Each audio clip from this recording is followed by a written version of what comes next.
Baik, bismillahirrahmanirrahim. Assalamualaikum warahmatullahi wabarakatuh. Waalaikumsalam warahmatullahi wabarakatuh. Alhamdulillahirabbil alamin. Wassalatu wassalamu ala Rasulillah wa ala alihi wa ashabihi wa mawalah wa la haula wa la quwwata illa billah. Amma ba'd. Yang pertama dan utama, selayaknya kita senantiasa memuja dan memuji syukur kehadirat Allah Subhanahu wa taala karena berkat taufik, berkat pertolongan Allah Jalla wa Ala, kembali kita dapat berkumpul di tempat yang kita cintai. Dan sekali lagi, la yashkurullah man la yashkurun nas. Tidaklah seorang itu dikatakan bersyukur kepada Allah ketika tidak berterima kasih kepada sesama manusia. Dalam hal ini kami mengaturkan jazakumullah khairan kepada tuan rumah hafizahumullah yang telah menyediakan fasilitas dan lain-lainnya, para panitia semuanya. Alhamdulillah kita kembali bersama Ustadzuna Ustadz Hamzah Saifullah hafizahullah ta'ala yang jauh-jauh dari Semarang bersama Mas Sigit dari Waleri menjemput beliau ke Semarang dan bersama-sama ke sini berdua saja, Masya Allah. Hafizahumullah, semoga Allah menjaga keduanya. Dan salawat serta salam semoga senantiasa tercurah kepada Nabi kita yang mulia, Nabi akhir zaman, Nabi Muhammad Sallallahu Alaihi Wasallam, para keluarga beliau, para pengikut setia beliau hingga nanti yaumul qiyamah. Baik teman-teman, saudara-saudara, bapak-bapak, ibu-ibu, rahimani wa rahimakumullah, agar dapat kita mendapatkan banyak faedah dari beliau, hafizahullah, maka langsung saja tema kajian malam ini agak unik. Jadi saya juga masih nebak-nebak nih kira-kira isinya apa. Judulnya aja tebak-tebakan. Maka isinya ya kita akan langsung ke beliau saja, kira-kira apa isinya. Kita tebak dalam hati dulu, maka kita simak bersama. Kepada beliau kami bersimak. Bismillahirrahmanirrahim. Assalamualaikum warahmatullahi wabarakatuh. Waalaikumsalam. Alhamdulillahirabbil alamin. Alhamdulillahilladzi hadana li hada wa ma kunna linahtadiya laula an hadana Allah. Asyhadu an la ilaha illallah wahdahu la syarika lah iqraran bihi wa tauhida wa asyhadu anna Muhammadan abduhu wa rasuluhu sallallahu alaihi wa ala alihi wa ashabihi man sara ala nahjihi wastanna bisunnatihi ila yaumiddin. Qala Allah Ta'ala fi kitabihil aziz, ya ayyuhalladzina amanu taqullaha haqqa tuqatih wa la tamutunna illa wa antum muslimun. Wa ba'd, wa qala alaihi salatu wassalam, ittaqillaha haitsuma kunt wa atbi'is sayyi'atal hasanata tamhuha wa khaliqin nasa bi khuluqin hasanin. Amma ba'd, Bapak dan Ibu hadirin hadirat rahimani wa rahimakumullah wa a'azzani Allah wa iyyakum jami'an. Alhamdulillah, di kesempatan malam hari ini kita kembali tak henti-hentinya mengucapkan rasa syukur kepada Allah Subhanahu wa taala. Alhamdulillah, karena dalam hadis yang sahih, walhamdulillahi tamla'ul mizan. Sesungguhnya kalimat hamdalah dalam hadis tersebut Rasulullah menyebutkan akan memenuhi timbangan. Sedangkan tidak ada satupun di antara kita kecuali kita akan mengalami dan kemudian meniti pada fase di mana kita nanti akan berada di yaumul hisab wal mizan. Hari di mana kemudian setiap kita akan kemudian dihitung dan kemudian ditimbang semua amalan-amalan kita. Makanya Umar bin Khattab pernah mengatakan, hasibu anfusakum qabla an tuhasabu wazinu anfusakum qabla an tuzanu. Hitung-hitunglah amalan-amalan kalian untuk mengetahui kuantitas dari apa yang kita pernah kerjakan di dunia dan kemudian selama ini. Lalu kemudian kita diingatkan kan sebelum kita nanti akan dihitung oleh Allah Subhanahu wa taala. Allah berfirman dalam Al-Qur'an, "Innallaha sari'ul hisab." Sungguhnya Allah Subhanahu wa taala Maha cepat hitungannya.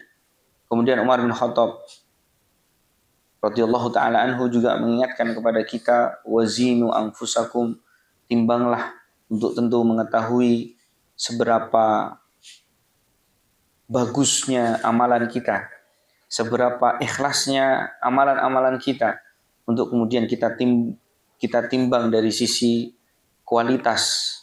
Karena setiap amalan tentu kualitasnya berbeda-beda, sebagaimana kemudian kita pun mengetahui bahwa barang yang kita beli, yang kita hari ini kenakan juga berbeda-beda kualitasnya. Sehingga kemudian kita diperintahkan untuk kemudian senantiasa menjadi hamba-hamba yang punya kepentingan untuk selalu dan senantiasa menimbang-nimbang, melihat kualitas dari apa yang kita kerjakan di dunia ini berupa ibadah kepada Allah Subhanahu wa taala, ataupun kemudian amal soleh kita kepada sesama manusia. Sebelum apa? Sebelum kita nanti ditimbang oleh Allah Subhanahu wa taala. Tentu ini adalah merupakan satu kenikmatan dari Allah Subhanahu wa taala, di mana kemudian kita malam hari ini kembali kemudian dimudahkan untuk menjadi hamba-hamba yang taat kepada Allah. Karena kita sekarang ini berada di dalam ketaatan. Kita berada di dalam wilayah kebaikan. Di saat yang sama kita tahu mungkin ribuan manusia detik ini, saat ini sedang bermaksiat kepada Allah Subhanahu wa taala. Oleh karena itu, kita pantas untuk kemudian mengucapkan Allahumma auzi'ni an ashkura ni'mataka allati an'amta alayya wa an fadhaltani ala katsirin mimman khalaqta tafdila. Tentu seyogianya kita kemudian hari ini mengucapkan segala puja dan puji syukur kepada Allah Subhanahu wa taala yang telah memberikan nikmat-nikmatnya kepadaku, di mana nikmat ini tidak diberikan kepada yang lain. Kalimat yang seperti ini terkadang ada sebagian besar di antara kita memahami hanya pada level di mana ketika kita memiliki rumah di saat banyak orang-orang tidak punya rumah. Kita terkadang berada di level ketika kita punya mobil di saat kita banyak melihat orang-orang tidak punya mobil. Kita berada di level di mana kemudian kita ini begitu punya istri, kita bersyukur manakala kemudian banyak orang yang hari ini belum memiliki istri. Padahal kalimat yang kemudian diajarkan oleh Allah Subhanahu wa taala dalam Al-Qur'an dan hadis-hadis Rasul kita SAW terkait tentang nikmat yang kemudian Allah berikan kepada kita, di mana kemudian yang lain tidak diberikan, adalah tentu Islam dan iman. Karena ini adalah nikmat terbesar. Sebagaimana kemudian kita pernah mendengar kisah tentang seorang yang bernama Abu Kilabah Al-Jarmi yang disebutkan dalam kitab Al-Imam Ibnu Hibban dalam kitabnya Ats-Tsiqat, di mana dia tidak memiliki apa-apa. Ini pernah saya sampaikan. Tetapi kemudian dia mengatakan kalimat di mana dia diberikan nikmat oleh Allah, di mana yang lain tidak diberikan nikmat oleh Allah Subhanahu wa taala. Maka dari itu, marilah kita bersyukur karena kita termasuk orang-orang yang beriman, dan tidak hanya kemudian menjadi iman yang ada dalam sanubari kita, tetapi kita bisa merealisasikan dengan amal soleh yang kita hari ini malam ini kita lakukan. Karena memang orang beriman itu, teman-teman, dikatakan orang itu beriman ketika kemudian apa? Merealisasikan 3 komponen. Yang pertama i'tiqadu bil janan, wa qawlu bil lisan, wal amalu bil arkan. Kita punya keyakinan dalam sanubari dan dalam hati kita. Kemudian kita ucapkan dengan lisan kita, dan kemudian direalisasikan dengan anggota tubuh kita. Dan ini adalah apa yang kemudian kita lakukan pada malam hari ini, bentuk keimanan kita. Panjenengan duduk di majelis ilmu, panjenengan duduk di depan orang yang mungkin ada sebagian melihat saya jauh lebih muda, tetapi jenengan duduk untuk mencari ilmu, jenengan duduk untuk kemudian menundukkan diri kita agar kemudian hati kita memiliki mahalun qabil, hati yang siap untuk menerima nasihat sebagaimana yang dinasihatkan oleh Imam Ibnu Qayyim dalam kitabnya Fawaid, bahwa seorang itu tidak akan pernah senantiasa mendapatkan terang benerangnya Al-Quran, hidayah yang jelas di dalam Al-Quran dan hadis-hadis Rasulullah SAW, ketika mereka hatinya tidak kemudian memiliki ketundukan dan siap untuk menerima nasihat. Oleh karena itu, ketika Allah Subhanahu wa taala menyebutkan inna fi dzalika ladzikra, sungguh di dalam Al-Quran dan hadis itu ada peringatan. Namun peringatan itu untuk siapa? Untuk siapapun yang kemudian memiliki Quran di rumahnya, untuk siapapun yang bisa mendownload aplikasi Quran dan hadis di handphonenya, tentu tidak. Tetapi keperuntukan Al-Quran dan hadis itu hanya bagi mereka liman kana lahu qalbun, yang mereka sudah mempersiapkan hatinya, kata Ibnu Qayyim. Au alqas sam'a, atau menyiapkan pendengarannya, wa huwa syahid, dan senantiasa dia menyaksikan. Sehingga kita lihat Al-Qur'an yang kemudian mukjizat terbesar tidak ternyata berfungsi bagi mereka yang tidak siap menerimanya. Berapa banyak Al-Qur'an kemudian di rumah-rumah mereka, di rak-rak buku mereka, tetapi kemudian tidak kunjung mendapatkan hidayah dan petunjuk serta peringatan yang ada dalam Al-Quran. Karena memang terkadang Al-Quran itu berfungsi bagi mereka yang memang disiapkan pendengaran hati dan juga mereka menyaksikan apa yang ada dalam Al-Quran. Oleh karena itu Allah Subhanahu wa taala ketika kemudian menyinggung perihal masalah Al-Quran terkait tentang hati kita, Allah berfirman dalam Al-Quran, afala yatadabbaruna al-Quran am ala qulubin aqfaluha. Jadi Al-Quran itu akan berfungsi manakala kita mentadaburinya, membaca dan kemudian mempelajarinya. Ketika kemudian hanya menjadi pajangan di handphone kita, bahkan dibaca pun tidak, maka itu tidak ada fungsinya, tidak ada manfaatnya. Oleh karena itu, ikhwani fiddin, azinallahu iyyakum jami'an, kita hari ini banyak diberikan nikmat oleh Allah Subhanahu wa taala. Dan kita sebagaimana yang tadi di awal saya sebutkan, kita mengucapkan alhamdulillah. Karena alhamdulillah itu tamlaul mizan, akan memenuhi timbangan kita. Salawat dan salam mudah-mudahan tetap tercurah dan terlimpahkan iki mau maca sapa ngaji. Semoga salawat dan salam mudah-mudahan tetap tercurah dan terlimpahkan pada junjungan Nabi besar Nabi Muhammad sallallahu alaihi wasallam, kepada keluarga beliau, sahabat-sahabat beliau, dan mudah-mudahan merambah kepada kita semua selaku umat Nabi Muhammad sallallahu alaihi wasallam. Bapak dan Ibu, hadirin dan hadirat teman-teman sekalian dari Tadabbur Alam Jogja, saya juga tadi dijemput sama Muslim Bakers Indonesia diwakili Mas. Ini tidak tepat untuk konsumsi, tetapi paling tidak ini pelajaran ya. Ini pelajaran buat kita semua bahwa para ulama kita itu intuisinya luar biasa. Sampai-sampai kemudian Imam Muhammad bin Hasan Asy-Syaibani akhirnya kemudian menginginkan jawaban. Maka beliau kemudian mengatakan kepada Imam Syafi'i, meraja apa antara saya dengan kamu? Kamu nebak tadi apa? Berapa kali? Kalau saya nebak berapa? Akhirnya dipanggil orang itu, setelah selesai sholat dipanggil. Namanya murid dipanggil gurunya, orang langsung datang, tapi dia kan pendatang ya, dia tak tahu ini orang baru dari masjid itu. Hanya dia tahu bahwa yang panggil adalah seorang ulama. Begitu ditanya sama Imam Muhammad bin Hasan Asy-Syaibani, pekerjaanmu apa? Ajibnya dia menjawab, dulu anak pakai, sekarang anak sudah menjadi tukang jahit. Jadi tebak-tebakan para ulama ternyata luar biasa, semuanya benar. Itulah intuisi. Jangan sampai kemudian antum dalam urusan-urusan begitu nggak paham, ya. Bahkan nyari istri pun sering tertipu, jangan sampai, ya.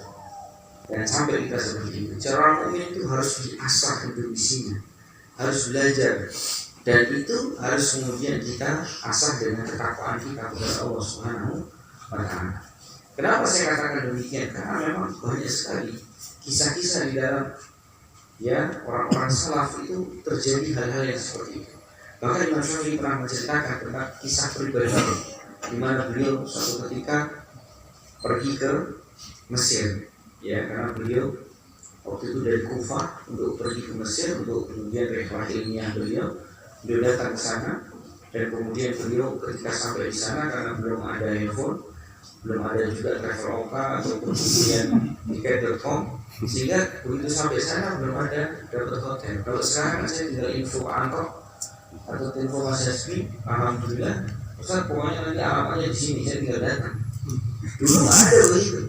Orang kalau kemudian datang ke satu kota, ya nanti kemudian dia akan mencari di hari itu juga. Sehingga kalau kemalaman, mungkin dia tidak dapat hotel, dia tidak dapat penginapan. Nah Imam Syafi'i karena tidak dapat penginapan, tidur di depan masjid. Nah ini juga pelajaran untuk mukadimah fikihnya Imam Syafi'i, di mana kemudian kalau panjenengan itu nanti belajar fikihnya Syafi'i, semua akad dalam mazhab beliau itu sangat jelas, harus gamblang. Jadi jenengan mau ngasih gratis ya jelas, Jenengan mau ngasih bayar harus jelas. Dan sampai ahlan tapi ternyata dia singkatkan. Kan gitu. Jadi benar, Imam Syafi'i di awal itu beliau dipersilahkan oleh orang yang kemudian kata Imam Syafi'i, beliau berkata, aku melihat ya min akbar awsafil rujul. Ini orang sebenarnya aku punya intuisi, punya firasat sebenarnya agak baik. Tapi kok dia datang kepada aku menawarkan bertinggal di rumahnya. Mazhabnya beliau itu kalau tidak dikasih harga berarti gratis. Paham?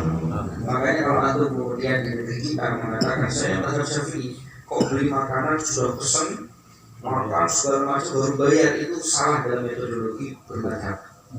Apalagi kemudian antum makan DP5 maunya 2. Wah, itu nggak benar lagi. Jadi kalau kemudian kita mau metodologinya mazhab Syafi'i, jelas kita ambil 4 dibayar 4 langsung dibayar sebelum dimakan. Itu metodologi yang benar. Kalau dalam mazhab Syafi'i, sehingga Imam Syafi'i pahamnya, oh ini berarti orang ingin memuliakan tamu.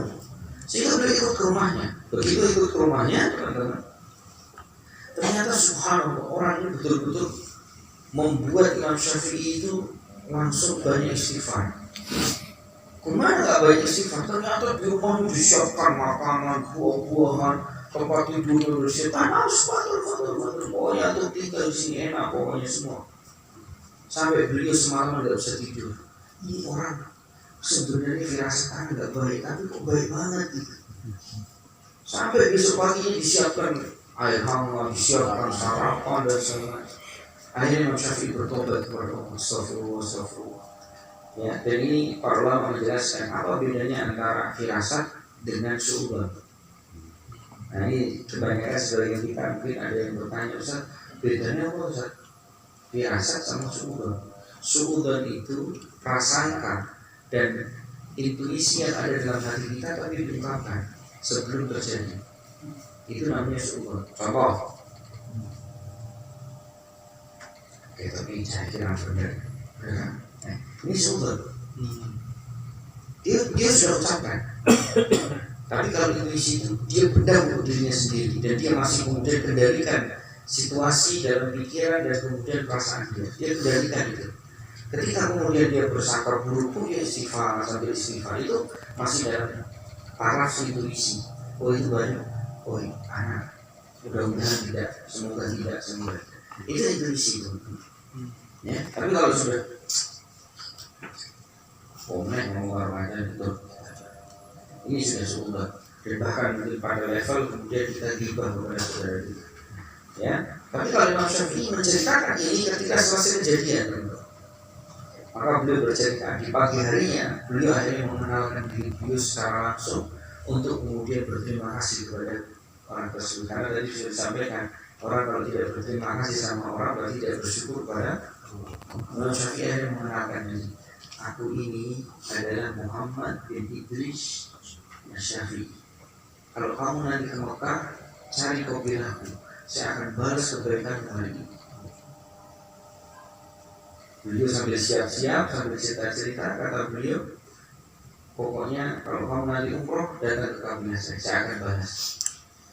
Kemudian sang pemilik rumah ini, sambil nyatet-nyatet, tulis notanya itu, langsung kemudian dia mengatakan, Muhammad, bapakmu itu dulu pernah nolong bapakku kan? Enggak. Kobilahku dulu punya utang sama kobilahmu? Enggak. Terus kamu kerabatku apa? Enggak, kita saudara muslim aja. Oh enggak bisa.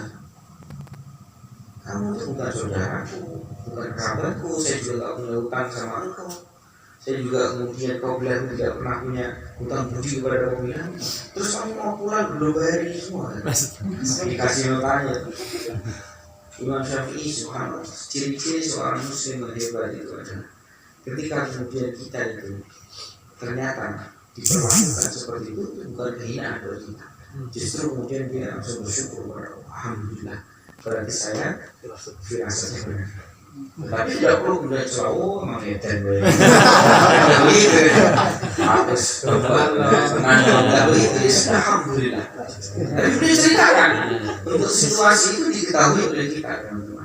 Bahwa kita juga kita itu juga sebagai seorang mukmin juga jangan sampai punya kaidah pengen ini penak ditraktir terus. Ya kita kadang-kadang bayarin, kita kadang-kadang traktir, kita kadang-kadang juga kemudian berkarya, bukan kita hanya untuk menerima karya-karya orang.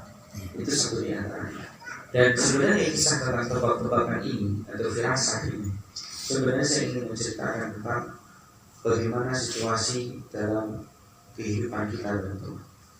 Bahwa di negeri kita terutama banyak orang-orang itu hari ini yang lagi ramai adalah menganggap hebat sebagian tokoh-tokoh agama dari berbagai macam kelompok tentunya, dari berbagai macam ras tentunya.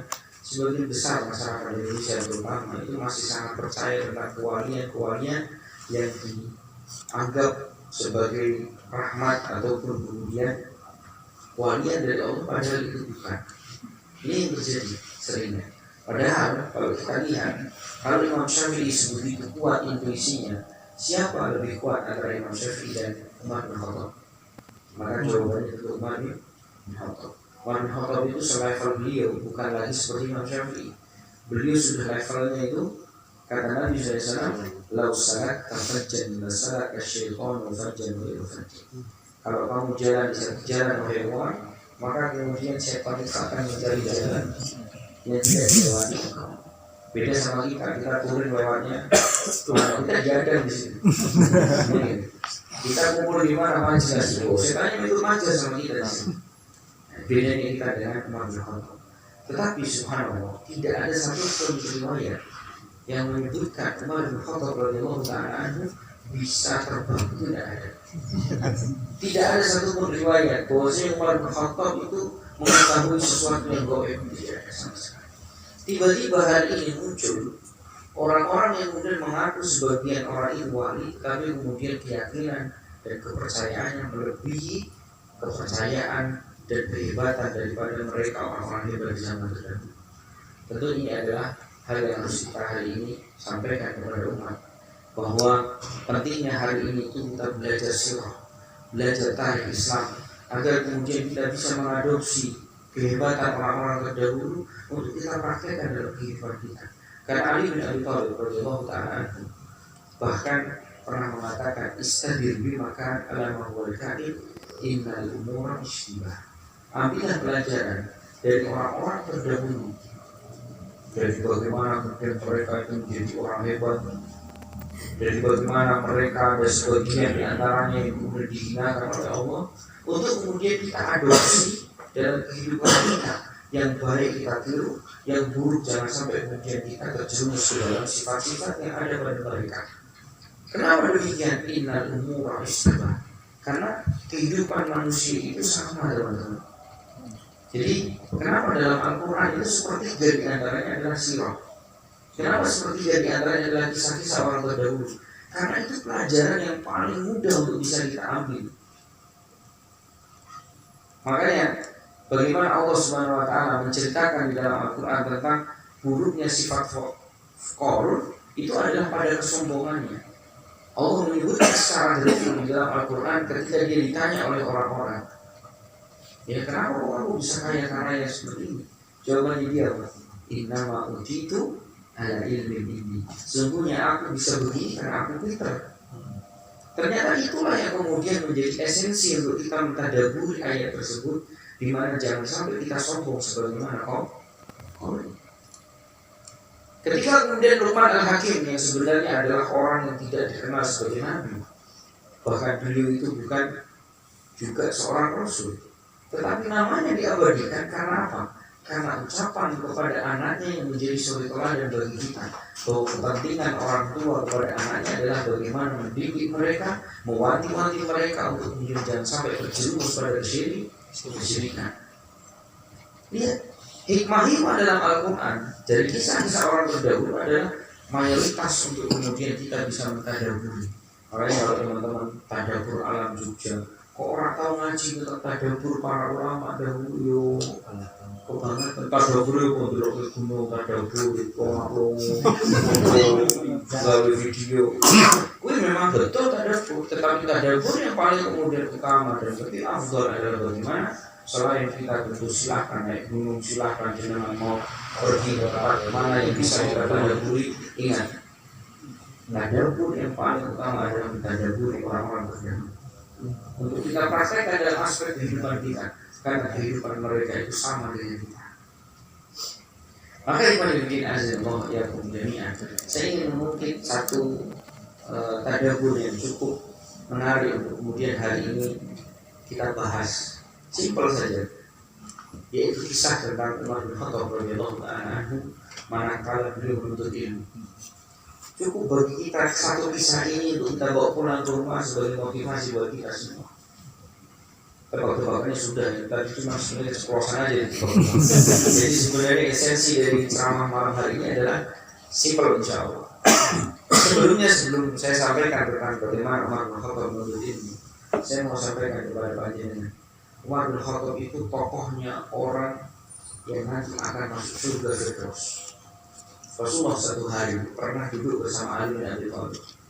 Hadis ini disebutkan oleh Ali bin Abi Thalib. Rasulullah itu duduk bersama Ali bin Abi Thalib. Ali bin Abi Thalib kita tidak ada yang tak kenal. Orang hebat, mantu orang pertama dari anak muda yang pertama kali masuk Islam adalah Ali bin Abi Thalib. Ali bin Abi Thalib sekaligus mantu Rasul kita sallallahu alaihi wasallam. Sahabat saya bilang sama Bapak atau sama Ibu aku sebenarnya yang Jogja bisa jadi mantu juga sebenarnya. Orang beroleh gitu. Orang berbeda, orang berpaham tapi aku itu sebenarnya bisa jadi mantu Jogja. Cuman praksi dulu baru saya tak tegas. Tapi ini guyon, ini masih di kamera sana.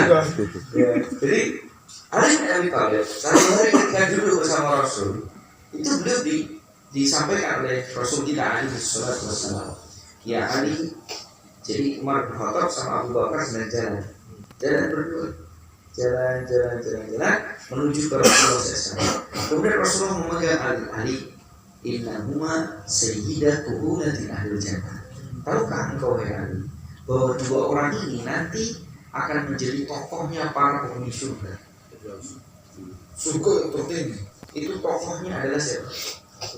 Umar bin Khattab dan Abu Bakar As-Siddiq radhiyallahu anhu. Minal awwalina wal akhirin makhalan nabiyina wal mursalin. Dan tokoh dua orang ini bukan hanya menokohi umatnya Nabi Muhammad, tapi dari mulai anak keturunannya Adam yang pertama sampai terakhir itu tokohnya dua orang ini. Kalau tokohnya para nabi dan para rasul adalah Nabi Sayyidul Anbiya wal Mursalin Nabi Muhammad.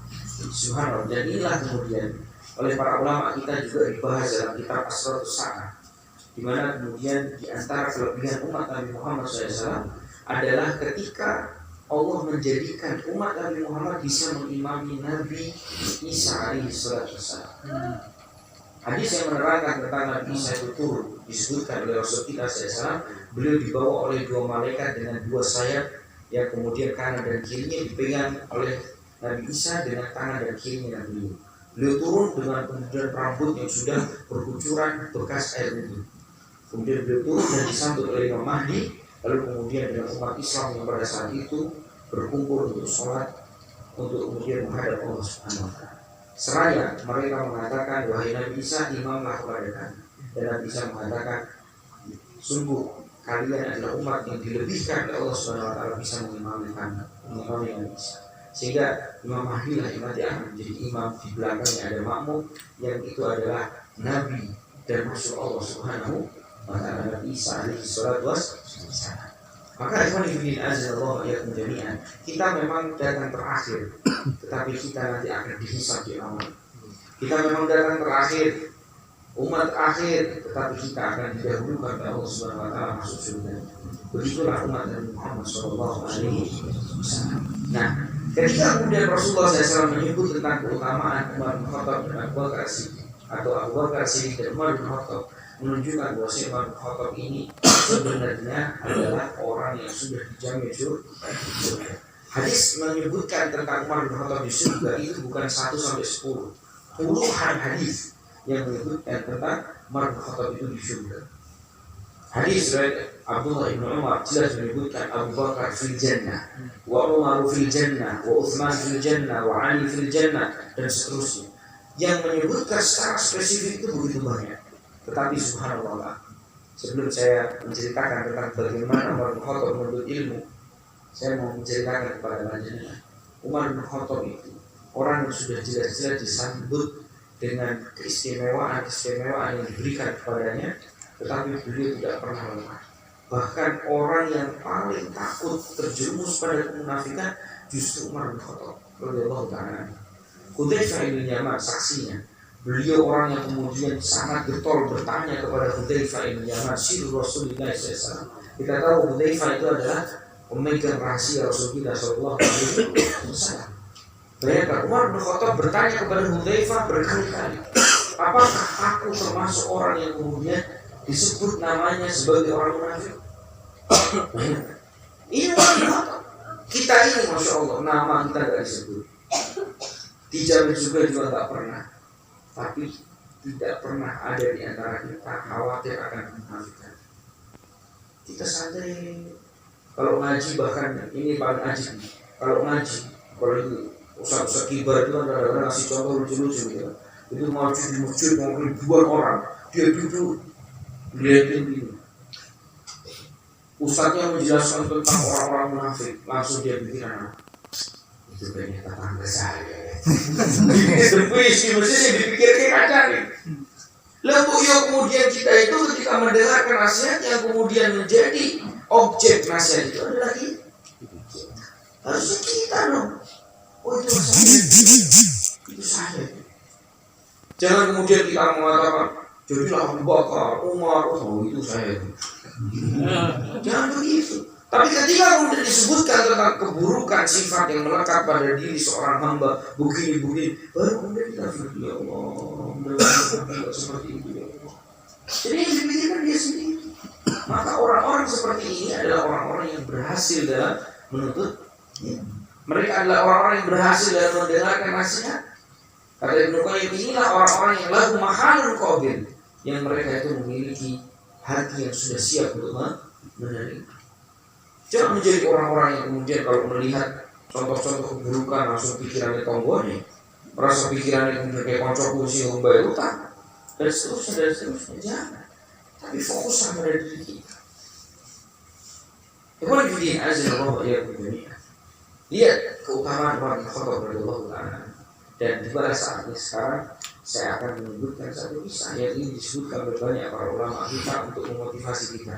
Karena sebenarnya saya datang ke sini adalah untuk memotivasi diri saya sendiri dan memotivasi teman-teman semua. Umar bin Khattab itu pernah menceritakan tentang bagaimana beliau menuntut ilmu syariah. Orang sudah dijamin surga, orang sudah jelas beliau adalah Khalifah Rasyid yang kedua, orang terbaik setelah Abu Bakar. Beliau yang ditakuti oleh jin dan manusia bahkan. Saya mau tanya, beliau itu menceritakan, aku menuntut ilmu bersama salah seorang di antara Ansor yang waktu itu kebetulan rumahnya dekat dengan Umar bin Khattab. Beliau itu sampai yang namanya beliau itu kan juga berdagang, sehingga kemudian beliau harus pergi ke pasar untuk bekerja. Sehingga di waktu-waktu beliau bekerja itu minta sama tetangganya untuk bergantian. Hari ini anak kerja, inti harus datang ke Nabi Muhammad, dengarkan semua yang disampaikan beliau. Malam nanti anak main ke rumah antum, anak dengarkan nasihat antum yang kamu dapatkan dari Nabi Muhammad. Sebaliknya, manakala kamu kerja, aku akan kemudian menyampaikan malamnya kepadamu apa yang aku dapatkan dari Rasul. Pertanyaannya teman-teman, apakah kita pernah melakukan itu?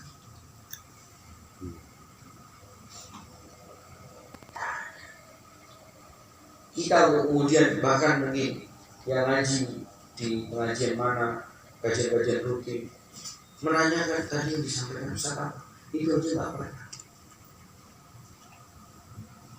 Bahkan kalau ada sebagian sahib kita yang peduli, Mas itu tadi penyampaian yang bagus. Oh apa? Tentang begini. Udah nanti gampang saya lihat di YouTube. Sampai rumah yang suka nggak dilihat juga. Itu kita hari ini teman-teman. Maka ikhwan fillah azza wa jalla, sebenarnya judul tebak-tebakan tadi itu saya sekali lagi saya sampaikan itu spontanitas saja. Dan materi yang sebenarnya ingin saya sampaikan malam hari ini adalah bagaimana kita meneladani Umar bin Khattab radhiyallahu ta'ala anhu dalam menuntut ilmu. Beliau itu adalah orang yang begitu kuat dalam menuntut ilmu. Jadi kalau kemudian hari ini kita mendapatkan keutamaan yang banyak dari Umar bin Khattab, sebenarnya tidak akan lepas dari yang namanya keutamaan ilmu. Tidak ada satupun sahabat radhiyallahu ta'ala anhu ajma'in yang mendapatkan kemuliaan hanya sekedar karena cuma dia punya duit. Utsman bin Affan bagaimana getolnya beliau dalam menuntut ilmu. Bagaimana beliau radhiyallahu ta'ala anhu menjadi orang yang pemalu, menjadi orang yang kemudian dermawan, menjadi orang yang betul-betul menjaga syariat. Itu mendapatkan kemuliaan itu adalah juga karena itu. Makanya teman-teman, antum kalau kemudian sudah ngaji salaf, ngaji sunnah, kemudian ingin mendapatkan kemuliaan tanpa jalan ilmu, itu mustahil, tidak mungkin akan dapat. Sekali lagi saya ingin ingatkan kepada siapapun yang hadir dan mungkin yang mendengarkan kajian ini di rumah, ya, Imam Al-Bukhari rahimahullah jelas menyebutkan kepada kita ini orang-orang yang sungguh akan mulia dengan ilmu yang ada dalam Islam. Tidak ada satupun di antara kita, kita sudah waktunya memang kita ini memang jaya, kajian sudah tersebar di mana-mana, berarti sudahlah cukup, yang penting kita ngopi-ngopi aja, insya Allah yang penting manhajnya benar, manhajnya kita sudah sahih, sudah pasti kita mulia dan bisa. Kita harus mengadopsi semua yang ada dalam Islam untuk dalam kemudian kehidupan kita praktekkan. Saya masih ingat dengan perkataan Umar bin Khattab radhiyallahu ta'ala anhu, manakala beliau itu datang ke Syam, yang kala itu diminta oleh Sa'ad bin Abi Waqqas, yang kala itu adalah delegasi beliau sendiri, panglima perang di Qadisiyah dan Yarmuk. Ya, Sa'ad bin Abi Waqqas itu menulis surat untuk Umar bin Khattab agar beliau datang sendiri mengambil kunci Baitul Maqdis. Ketika beliau kemudian datang dari Madinah menuju ke Syam, itu beliau hanya menggunakan satu untanya dan menyewa satu pembantu. Bayangkan, pembantu ini disewa, dibayar loh. Begitu kemudian beliau melihat pembantunya capek, beliau mengatakan, kamu naik sekarang gantian, saya akan tuntut unta ini, kamu naik saja. Pembantunya sempat menolak. Gimana caranya saya dibayar, kok malah saya naik ini? Tapi kata Umar bin Khattab, khalifah lagi. Jangan. Dan Rasulullah SAW pernah mencontohkan itu kepada Umar bin Khattab. Saya pernah cerita sama antum kalau tidak salah, kisah tentang Rasulullah waktu itu bergantian naik unta bersama Ali bin Abi Thalib dan Abu Bakar Al-Ansari. Di perang Badar itu unta yang ditunggangi Rasulullah SAW hanya yang ditunggangi para sahabat itu di bawah hanya 70 unta, sedangkan pasukan waktu itu ada 312. Ada yang menyebutkan 317. Sehingga satu unta itu harus bergantian oleh 3 orang sahabat. Rasulullah sebenarnya sudah disiapkan satu unta sendiri, ya, untuk kemudian apa? Untuk ditunggangi beliau, tapi beliau tidak mau. Beliau mengatakan, ya, kepada Ali bin Abi Thalib dan Abu Bakar yang kala itu akhirnya dipaksa untuk menemani beliau. Berdua ini mengatakan apa? Beliau mengatakan, "Nafsi Ali kayak Rasulullah. Kami jalan saja. Udah engkau duduk situ." Karena nggak mungkin sahabat Ali mau duduk sedangkan di bawahnya Rasulullah. Sahabat Abu Bakar Al-Ansari juga sama, nggak mungkin lah beliau duduk di bawahnya Rasulullah. Sehingga 2 orang sahabat tersebut mengatakan, "Nafsi Ali kayak Rasulullah. Kami jalan saja wahai Nabi." Nah, seketika itu Rasulullah kemudian bersabda, "Ma'antuma bi aqwami." Kalian berdua itu tidak lebih kuat dari aku. Di sini tentu penjelasan tentang olahraga, tentang teman-teman bagaimana sepedaan atau nge-gym atau lari ataupun tadabbur alam dengan jalan dan seterusnya. Ya, monggo itu dibahas. Intinya orang yang sehat itu tentu lebih utama dibandingkan orang yang tidak sehat, tentu dengan level keimanan yang sama. Artinya kita harus memang menjaga kesehatan. Itulah yang disampaikan Rasulullah SAW. Al-mu'minun qawiyun khairun wa ahabbu ila Allah minal mu'min dhaif. Hadisnya banyak sekali. Wa a'addu lahum mastata'tum min quwwah dan seterusnya. Nah, Rasulullah SAW mengatakan, "Wala ana bi aghna minal ajri min Allah." Dan aku pun orang yang kemudian tidak butuh pada pahala. Kalau kalian berdua itu butuh akan pahala Allah, maka aku butuh pahala Allah. Jadi kalau kamu pengen mendapatkan pahala dari menuntun Nabi Muhammad, aku juga pengen mendapatkan pahala dari menuntun sahabatku. Para ulama menyebutkan kisah ini sebenarnya untuk mengajarkan kepada kita bahwa pentingnya kita praktek agama kita, praktek ilmu, mengadopsi ilmu yang kemudian ada dalam agama kita. Bukan hanya kemudian menjadi orang-orang yang euforia berada di dalam gemerlapnya ataupun kemudian kejayaan Islam. Jangan. Tapi bagaimana kemudian kita berusaha mengadopsi Islam itu dalam kehidupan kita. Makanya beliau alaihi salatu wassalam langsung mempraktekkan itu dan sekaligus menjadi contoh bagi mereka para sahabat. Sehingga Umar bin Khattab seperti itu dipraktekkan oleh beliau. Walaupun beliau sudah membayar pembantu itu, beliau tetap mengatakan kamu naik gantian daripada nanti kelamaan saya harus nunggu kamu, harus recovery dan seterusnya. Sudah kamu duduk, kamu istirahat, saya jalan. Karena Umar bin Khattab mau melakukan itu. Dan subhanallah kisah ini disebutkan oleh Imam Ibnu Hisham dalam kitabnya Sirah Nabawiyah. Ketika kemudian beliau sampai di Syam, ternyata orang-orang sudah menunggu semua teman-teman. Semua orang sudah menunggu semua. Dan kemudian ternyata yang sedang menuntut untanya adalah Umar bin Khattab, Khalifah. Ini kan gak mungkin ada di negeri kita yang begini. Mungkin ya, susah. Bahkan di dunia ini hari ini mungkin saya katakan mustahil. Hari ini walaupun saya katakan mohon maaf bukan mustahil, mungkin aja ada yang mau meniru beliau. Tetapi sekarang ini kok rasa-rasanya mustahil. Seorang pemimpin negeri yang pasukannya waktu itu sudah 50.000 lebih, bisa menumbangkan Romawi dan Persia, tiba-tiba dia berjalan dengan unta yang dituntun sedangkan pembantunya justru sedang duduk di atas unta. Sehingga Abu Ubaidah pun datang kepada Umar bin Khattab, ya Allah, Amirul Mukminin, kok melakukan ini? Jadi Abu Ubaidah itu khawatir, ayo ganti pakaianmu diganti. Nah iso bojoku kabeh kan. Mereka kok gagal orang. Ini guyonan ya, ini tambahan. Jadi kan kita kadang-kadang kok gagal orang api, mobil api, gitu, bojone oke, gitu kok gagal kan. Sehingga itu memang betul. Ada sebagian kita tuh merasa kita tuh hebat karena ini, kita hebat karena pakainya bagus, kita hebat karena kemudian mobilnya bagus, kita hebat karena motornya bagus, kita hebat karena kudanya besar. Itu banyak, ada sebagian kita yang memandang kehebatan dari sisi itu. Dan Abu Ubaidah ketika mengatakan itu langsung dimarahi oleh Umar bin Khattab. Lau yaqulu ghairaka ya Abu Ubaidah. Seandainya yang ngomong ini bukan engkau wahai Abu Ubaidah. Beliau langsung berkhutbah, wallahi inna qaumun, sesungguhnya demi Allah kita ini kaum Islam, umat Islam, a'azzanallahu bil Islam. Kita itu bisa mulia karena Allah memuliakan kita dengan agama Islam. Falamma ibtaghaina al-izzata min ghairil Islam. Ketahuilah manakala kita sudah mulai melihat izzah, kemuliaan itu bukan lagi dengan cara-cara Islam. Kemuliaan itu bukan lagi dengan cara bertakwa. Kemuliaan itu bukan lagi dengan cara kita sholat. Kemuliaan itu bukan lagi dengan cara kita membantu orang miskin. Kemuliaan itu bukan lagi kemudian kita melihat pada kehusuan kita dalam beribadah kepada Allah. Kita justru sekarang melihatnya kalau fulusnya banyak mulia, kalau motornya bagus mulia, kalau mobilnya bagus mulia, kalau harimnya banyak mulia, kalau usahanya maju mulia. Kalau kita sudah kemudian melihat yang demikian ini adalah kemuliaan, beliau mengatakan, "Falamma ibtaghaina al-izzata min ghairi Islam, adzallana Allah." Maka barang siapa yang kemudian melihat kemuliaan itu bukan lagi dengan cara-cara Islam, maka Allah akan hinakan kita. Hari ini kenapa kemudian umat Islam sebagaimana yang janji Rasulullah SAW pernah sampaikan 1400 tahun yang lalu, kita itu banyak tetapi seperti apa? Seperti buih-buih yang terbawa oleh banjir. Kita seperti makanan yang sedang dikerumuni oleh binatang-binatang buas yang sedang lapar.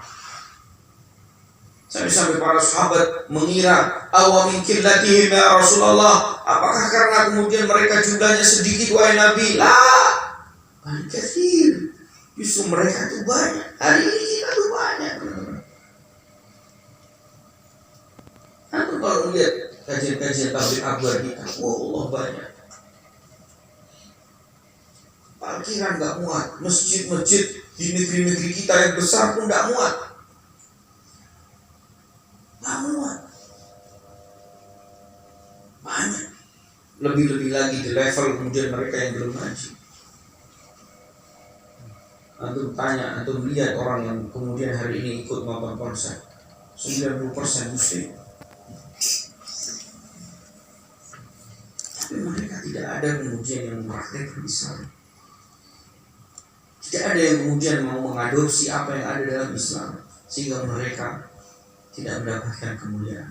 Dan yang kemudian ingin saya sampaikan malam hari ini, jangan sampai kita yang sekarang sudah ngaji, kita tahu bahwa esensi dari kemudian agama Islam ini adalah dengan ilmu agama, dengan qala Allah wa qala Rasulullah, kemudian kita sudah menjadikan kajian sunnah ini hanya euforia. Kita sudah menjadikan circle-circle kita di kajian-kajian sunnah itu hanya untuk mujamalah waliyadzubillah. Kita harus mulai rutinkan kajian-kajian rutin tentunya. Di Jogja ini banyak kajian-kajian rutin. Antum datang. Jangan sampai waliyadzubillah ada sebagian kita itu datang kalau ada acara event-event kayak begini, datang ada ulangnya bakso datang. Oh ada kudengnya datang. Oh ada satenya datang. Kalau enggak kajian rutin, YouTube sekarang sudah banyak, tinggal scroll. Kita harus kembali lagi kemana? Ke ilmu. Kita harus kembali lagi kajian-kajian rutin, duduk di majelis-majelis ilmu. Itulah yang akan membuat kita mulia. Bukan kemudian kita bikin event baru ngaji. Gak ada event gak ngaji, jangan. Ngaji. Ustaz-ustaz kita yang masih mau kemudian misi ngajar di level-level di mana kemudian mereka setiap hari ngajar masih banyak. Dan itu yang harus kemudian kita rutinkan. Ini teman-teman, ini nasihat tentunya untuk saya pribadi dan juga untuk kita semua tentunya, bahwa kita akan mendapatkan kemuliaan manakala kita mengadopsi Islam dalam hidup ini. Kita bukan yang kemudian kita menjadikan Islam hanya statusnya saja. Ahlus sunnah, kajian salaf juga sama, jangan sampai hanya statusnya saja. Oh siapa itu kenal ikhwan di Jogja ini kan butuh, sunnah itu, sahih itu, tapi prakteknya mudah-mudahan tidak seperti ini, hanya contoh saja. Padahal prakteknya nggak ngaji, padahal prakteknya bahasa Arab, ngopi, dongeng perencanaan, mau nambah tapi nambah, dan seterusnya. Jangan hanya begitu, duduklah ngaji. Kita paling tidak harus paham, mohon maaf ini agak spesifik. Kita paling tidak khatamlah kitab tauhid, kita khatam usul salasah, qawaidul arba, nawaqidul Islam, khatamlah arba'in nawawi, khatamlah riyadhus shalihin. Ya, jangan sampai kemudian kita waliyadzubillah nanti kita termasuk orang-orang yang kemudian ketika ditanya oleh Allah, kamu dulu ngaji sunnah? Iya, kadzabta.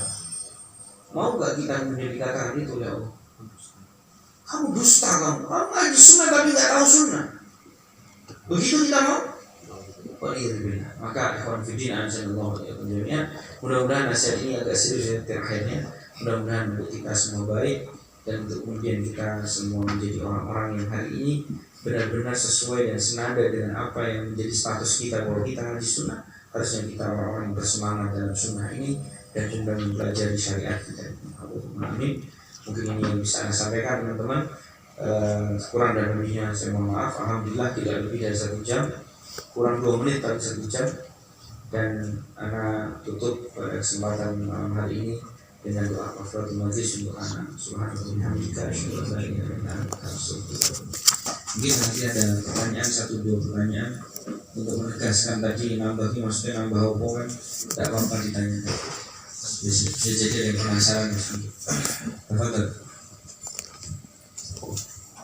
Baik, kami aturkan jazakumullah khairan. Materinya dalam banget, terutama yang terakhir-terakhir ya. Tidak hanya sindiran-sindiran, tapi kenyataan, realita, menusuk, memohon, sekaligus menghunjam membuat kita lebih semangat lagi. Nah, teman-teman, ini ada kesempatan bertanya, monggo. Mungkin sebenarnya saya mau nanya, cuman ya sudah ada yang nanya, sudah betul. Ya, Assalamualaikum.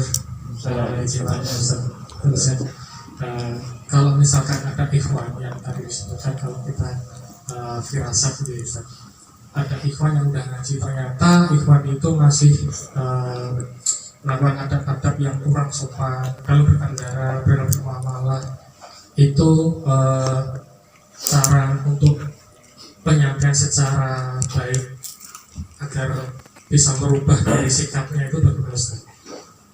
Gitu. Itu masuk kepada keumuman kita berdakwah, ikhwah, bahwa ketika kita melihat kemungkaran yang ada pada saudara kita, atau mungkin secara spesifik tadi disebutkan terlihat ikhwah sunnah, tetapi ternyata pada prakteknya dia itu jauh dari kata-kata sunnah dari sisi bermuamalahnya kan gitu. Maka bagaimana caranya? Caranya adalah dengan sama seperti kemudian ketika kita berdakwah. Ya, dakwah kaidahnya adalah ud'u ila sabili rabbika bil hikmati wal mau'izatil hasanah. Berdakwahlah kalian wahai manusia kata Allah Subhanahu wa taala ke jalan Allah Subhanahu wa taala dengan hikmah dan mau'izah hasanah. Dengan cara yang hikmah, dan hikmah di sini adalah dengan ilmu, ya, dengan basirah, ya, wal mau'izah hasanah, dengan nasihat yang baik, arahan dan kemudian taujihan yang baik kepada mereka. Nah, secara spesifik tentu kaitannya dengan bagaimana caranya tentang orang yang seperti ini, ya kita dekati dia, sampaikan kepada dia. Karena kadang-kadang teman kita itu tidak akan mendengarkan nasihat kita ketika kita tidak punya kedekatan dengannya. Gitu. Nah, manakala kita tahu ternyata kita sulit untuk menjadi orang yang dekat dengannya, Ustaz. Artinya untuk kemudian sampai pada derajat kita bisa nasihati dia dengan hikmah sekalipun, itu akan sulit, Ustaz. Oke, maka langkah yang paling mudahnya adalah kita mendoakan dia. Itu paling mudah, mendoakan dia. Kalau kita mau lebih dari itu, silakan. Mungkin tidak harus dari kita langsung, atau dengan hati yang tulus, perkataan, diksi dan delivery yang baik, atau sampaikan kepada teman dekatnya dia. Afana lihat akhi, saya kita ini Masya Allah beliau itu sebenarnya sudah dikenal begini, tapi kok ternyata begini. Coba antum nasihati beliau dan sampaikan sama anak, tapi jangan kemudian berbicara soal mengoreksi kekurangan beliau, tapi sampaikan sama anak yang anak pengen kenal beliau. Dan harus ada upaya seperti itu. Ya, jadi mungkin itu yang bisa dilakukan terlebih dahulu, karena kalau saya panjang lebar nanti takutnya malah tidak pas, karena memang pertanyaannya juga kan bersifat umum ya. Ya, bagaimana caranya? Yang pertama, kalau anda punya kesempatan untuk bisa menasihati dengan hikmah, atau punya kedekatan, ya anda lakukan. Kalau kemudian ternyata tidak, ya, atau dengan berdoa kepada Allah untuk dia, dan doanya bidhahil ghaib itu sangat mustajab. Kalau kemudian ternyata pengen lebih dari sekedar doa, maka anda melakukan langkah ketiga, yaitu mencari siapa orang yang dekat dengan orang itu. Kalau punya kemudian, dia dulu dekat sama Mas Guntur, atau datang Mas Guntur dengan tulus ikhlas, Mas Guntur, kalau bisa nasihati beliau, karena beliau itu begini. Ya ini apa ya Pak, ini sebenarnya anak sayang sama beliau. Nah, sampaikan beliau, sehingga nanti Mas Guntur dia kan nanti anak nasihati. Seperti itu, jadi harus ada langkah-langkah konkret. Bukti cinta itu menegur, bukti cinta itu menasihati dan mendoakan orang yang kita cintai. Allah Ta'ala akan bersoal. Baik, jazakumullah khairan. Baik, Ustaz, ada lagi pertanyaan? Iya, bisa. Ini kan Jogja akhir-akhir ini tuh viral atau lagi panas. Bagaimana tentang miras? Jadi mungkin ada sedikit kalau tadi tentang kisah-kisah para sahabat, kali mungkin ada akibat dari khamar ini atau minuman keras dan sejenisnya ini yang itu memang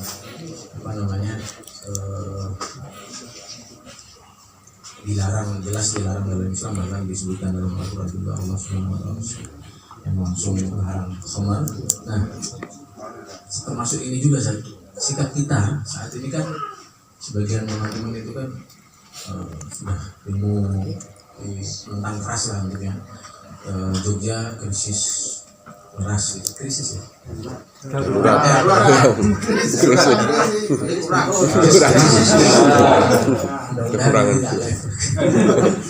Jadi darurat miras ya. Jadi kita benar-benar bagaimana sikap kita gitu. Selain tadi mungkin ada kisah akibat dari jeleknya Terus kisah sikap kita terkait dengan situasi itu jangan selalu kalau asin berarti tambahin air biar tidak terlalu asin, atau kalau kemudian kurang manis tambah gula. Itu kan istilahnya sebab akibat yang kita katakan 1+1 sama dengan 2, gampang saja. Tapi ingat, dalam Islam itu kadang-kadang kita harus mentadaburi lebih dalam. Sebenarnya kenapa kemudian itu terjadi? Kemaksiatan yang merajalela, darurat miras, itu karena kemudian orang-orang baik ini tidak kemudian bertakwa kepada Allah. Karena sebenarnya kalau kita kemudian hari ini melihat apa yang Allah sebutkan dalam Al-Quran dari kemudian sebab akibat, orang-orang ketika kemudian bisa terlibat itu bertakwa, beriman dan bertakwa, la fatahna alaihim barakatin minas samaa'i wal ardh. Itu kan kaidah. Bahkan Allah menyebutkan secara spesifik ya, idza ja'al haqqu wa zahaqal batil innal batila kana zahuqa. Ketika kebenaran itu datang, maka keburukan itu akan lenyap dan sirna.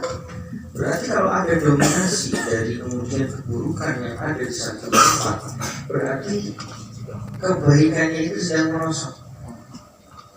Jadi makanya seringkali saya sampaikan, kita kalau melihat kerusakan pada orang lain, bahkan ketika ada kerusakan pada anak kita, jangan langsung disalahkan anak kita juga. Syekh Abdul Razak menyebutkan dalam kitabnya Raqa'is fi Tarbiyatil Abna di bab yang yang ketiga kalau tidak salah, terkait tentang bagaimana orang tua itu pengaruhnya besar terhadap anak. Jadi kalau anak kita kemudian dikasarkan, kamu ombeleng, kamu ombelin, kamu nakal, kamu begini dan seterusnya, itu menunjukkan orang tua yang tidak sadar diri. Padahal efek daripada anak kita kemudian nakal dan seterusnya itu dari mana? Dari orang tuanya juga. Jadi Islam itu subhanallah dalam masalah pendidikan, dalam bernegara, dalam situasi sosial kemasyarakatan itu selalu mengajarkan kepada kita untuk tidak kemudian melihat pada objek dari kejadiannya. Oh ini memang lagi gak benar, ini orang-orang memang gak benar. Jangan hanya ke situ, tapi coba, ya Allah selama ini kita kemana? Kalau sampai kemudian miras itu mendominasi dan darurat, berarti menunjukkan banyaknya jumlah yang kemudian meminum khamr. Lalu berarti dakwah kita itu hari ini berarti kurang gencar dong. Amal-amal soleh kita itu berhenti di kopi-kopi, di warung-warung kopi saja dong. Itu begitu. Harusnya kemudian kita introspeksi diri. Karena kaidah dalam Al-Quran itu sudah jelas. Tapi kalau kemudian dikatakan apa sikap kita saja, sikap kita adalah yang pertama istighfar kepada Allah, bertobat. Kita bertakwa kepada Allah, kita kembali kepada agama Allah. Ya. Setelah itu baru kemudian langkah-langkah konkretnya. Mungkin kalau itu tersebar di media sosial, kita akan minum di media sosial, itu wajar itu seperti itu. Kita kencengin materi-materi tentang bahaya miras, materi-materi dari kemudian bahaya mabuk, narkoba dan seterusnya harus digencarkan lagi. Kalau itu, insya Allah nggak usah tanya ke saya. Orang sudah antum tanya ke sahib antum yang tidak tahu kaidah-kaidah Islam, pasti tahu gimana cara melawan hal yang viral dari keburukan. Ya viralkan juga kebaikan kan begitu, gampang kan? Tapi kalau kemudian kita mau meresapi situasi yang Allah timpakan kepada kita berupa musibah, banyaknya orang minum khamr, darurat kota tertentu, darurat miras, darurat pacaran, darurat, maka yang kemudian kita lihat bukan soal itunya, bukan soal kemudian kenapa kok ini sampai darurat, kenapa kok darurat, tapi kenapa sebab kemudian terjadinya darurat ini? Oh berarti adanya dakwah yang mundur, adanya kemudian orang yang ingin berbicara agama, pusat-pusatnya kurang difasilitasi untuk kemudian berbicara lagi materi-materinya, sering ditanya orang masalah poligami. Ya, masalah-masalah yang tak penting. Harusnya tanya dong Ustaz, gimana Ustaz keutamaan tauhid, bagaimana keutamaan kita masuk di sunnah, bagaimana Ustaz, harusnya tanyanya itu. Jangan ada Ustaz datang, Ustaz gimana Ustaz? Pertanyaannya kadang-kadang remeh-remeh. Dan itu saya perhatikan dalam banyak channel di channel-channel sunnah. Yang A, yang B, tanyanya remeh-remeh. Ustaz lagi viral begini. Itu bukan esensi dakwah kita. Esensi dakwah kita adalah bagaimana tauhid, bagaimana iltizam bil sunnah. Ketika tauhid itu ditinggikan, ketika sunnah itu ditinggikan, maka yang lain akan sirna. Bukan kemudian kita malah justru mengikuti yang viral-viral, soal lagi viral begini ikuti. Latah kita. Jangan kita bahas seperti itu, bahas yang esensi. Iman, tauhid itu gencar.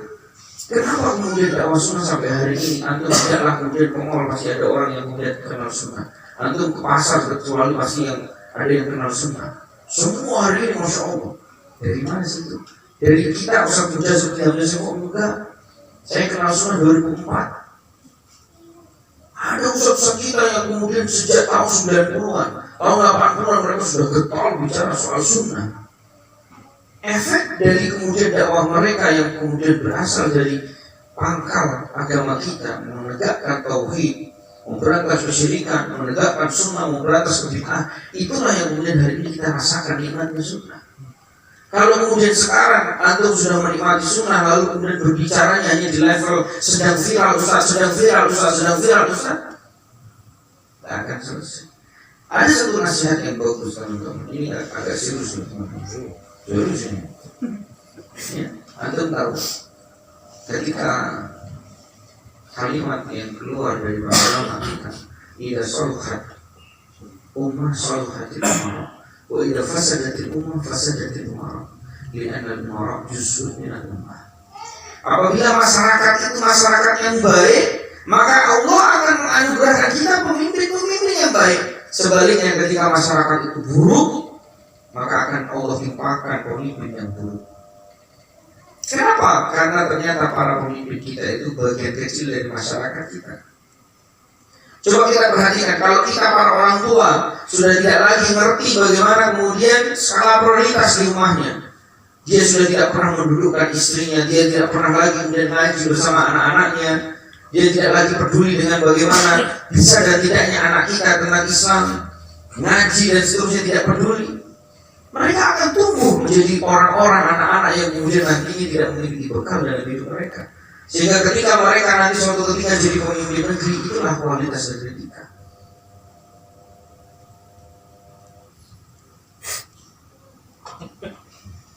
Anda tahu Indonesia? Indonesia itu kalau kita kenal dengan namanya pulau-pulau, kita tuh punya katanya berapa? 8 pulaunya itu ada berapa? Seribuan sampai di Jakarta itu aja pulau seribuan. Kemarin sudah saya sekarangkan masalah Indonesia itu kalau di breakdown itu ternyata sebenarnya kembali ke kita. Kan orang kadang-kadang nggak berpikir, orang kan selalu begini, fokusnya kita lagi bahas negara, kok ini bahas keluarga. Kita lagi bahas miras, kok ini bahasnya masalah tauhid. Apa hubungannya tauhid dengan miras? Kan selalu kita begitu. Ketika kemudian ada masalah kaitannya dengan miras, kita bahas tauhid, seakan-akan orang melihat kita itu nggak nyambung. Ketika kemudian kita punya masalah di negeri kita, kemudian para ustadz membenarkan tentang fikih usroh, tentang bagaimana suami harus bertanggung jawab, bagaimana suami harus mendidik, bagaimana seorang ayah harus mendidik dan membimbing anak-anaknya. Ini gimana sih mau pembahasannya negeri kita sedang asyik malah bahas rumah tangga? Jadi itu nggak ngerti. Negeri yang besar ini, kalau tidak ada rumah tangga, terus dari mana mereka ada? Dari kaum Sodom yang mereka tidak mungkin melahirkan dari hubungan mereka. Gak mungkin. Negeri ini tuh ada karena adanya rumah tangga. Atau breakdown dari awal. Negeri Indonesia itu paling kemudian komponen paling besarnya. Di bawahnya apa? Provinsi. Di bawahnya provinsi apa? Kabupaten, kota. Di bawahnya kabupaten, kota apa? Kecamatan. Di bawahnya kecamatan apa? Kelurahan. Di bawahnya kelurahan apa? RW, RT. Di bawahnya RT apa? Kembali kepada kita, teman-teman. Jadi kalau kemudian ada yang viral, kembalikan kepada tauhid. Oh, ini lagi darurat miras. Gencarkan dakwah tauhid, gencarkan dakwah sunnah, gencarkan kemudian untuk masyarakat kita, anak-anak muda kita menyukai agama. Kalau kemudian kita berbicara soal ayo kita counter dengan video pembantahan tentang itu hanya viral-viral saja. Makanya mohon maaf, saya termasuk orang yang tidak terlalu suka ketika kemudian lagi viral bicara. Tidak terlalu suka itu mata. Walaupun tetap manfaat dari orang yang berkomentar di waktu-waktu viral tetap harus ada. Dan itu tentu harus ada kapasitas yang berbicara. Ustaz kita yang punya kapasitas, misalkan lagi sedang masalah tentang akidah, silakan para dokter asatidzah kita yang berbicara tentang akidah. Kan begitu, silakan, itu tidak ada masalah, tapi jangan ikut semuanya. Itu juga ikut sama tulisan, ini belajar tauhid, belajar iman, itu esensi dakwah kita. Ketika kita sudah berada di level yang benar, kita insya Allah akan menyelamatkan banyak orang-orang di sekitar kita. Jadi mudah-mudahan itu bisa menjadi jawaban Pak Gubernur dan Rasul tak sebenarnya musuh. Saya malah nggak merasa di mana. Nah, ini jazakumullah khairan, teman-teman, terutama mungkin doa juga Ustaz ya. Selain kita selalu terus ngaji dan keadaan khususnya Yogyakarta yang darurat miras ini ternyata ya berangkat dari diri kita masing-masing juga, sekitar kita. Ya, tentu kita doakan saudara-saudara kita juga kontras juga gak ada masalah bagi teman-teman yang punya wilayah dalam masalah ini. Dosen kita ya, banyak-banyak ngasih tulisan buat anak-anak muda. Bahkan kemarin saya di Semarang sempat bicara, hari ini itu kita bukan hanya darurat miras, teman-teman. Darurat yang saya sampaikan, darurat yang hari ini sangat mengenaskan adalah anak-anak muda kita, hampir mayoritas mereka itu pacaran. Karena kita disuguhkan dengan film-film, dengan sinetron yang notabene adalah pacaran sama Korea, ataupun kemudian sinetron yang saya tidak sebutkannya karena itu spesifik menyebut channel tertentu. Tapi sekarang kan banyak TV-TV di negeri kita itu menghadirkan film-film pacaran anak muda, sehingga kemudian kita dapati anak-anak kecil, anak SD manggil temannya yang sudah dia cintai dengan kalimat bunda, padahal biasanya masih nyusul di rumahnya. Subhanallah. Jadi ini darurat. Siapa yang mau minat kita khusus bahas masalah pentingnya anak-anak muda menghindari pacaran, saya sangat berminat untuk saya menjadi salah satu pemateri. Karena Allah ini sangat bahaya sekali. Ya, bahkan kemarin yang sempat viral itu ada seorang ibu guru di Jawa Barat yang menasihati murid-muridnya, jangan jangan sampai kalian pacaran. Itu tidak akan mendewasakan kalian dan seterusnya. Itu buruk sekali. Masa yang kemudian berbicara itu justru bukan dari kita, harusnya kita dong yang berbicara. Ayo kita bicarakan masalah itu bahaya, itu darurat sekali. Dan Anda tahu bahwa kasus-kasus yang terjadi di penyelenggara pendidikan kita dalam arti peserta didik kita yang kita selenggarakan itu juga sama. Bodoh-bodoh kita juga kasus-kasus pacaran banyak. Karena hari ini handphone ini tidak bisa kita kontrol dengan mudah kecuali dengan izin Allah SWT dan pertolongan darinya. Lalu kemudian kita upayakan dengan serius untuk kemudian kita mengontrol itu semua. Mudah-mudahan itu juga. Ya alhamdulillah banyak berdoa dan berusaha teman-teman. Lagi serangan-serangan LGBT nanti yang cukup masif. Ya, Assalamualaikum. Baik teman-teman, mungkin itu 9.20 untuk waktu kita, dan alhamdulillah mangkok panas sudah berdiri di sana. Kita ini sudah nggak ngaji Mas Aji, jadi boleh menyediakan hidangan. Kami persilakan. Kalau tadi pas mulai ngaji langsung ngaji makanan di atas ini ya. Ini mau ngaji apa mau nggak jelas.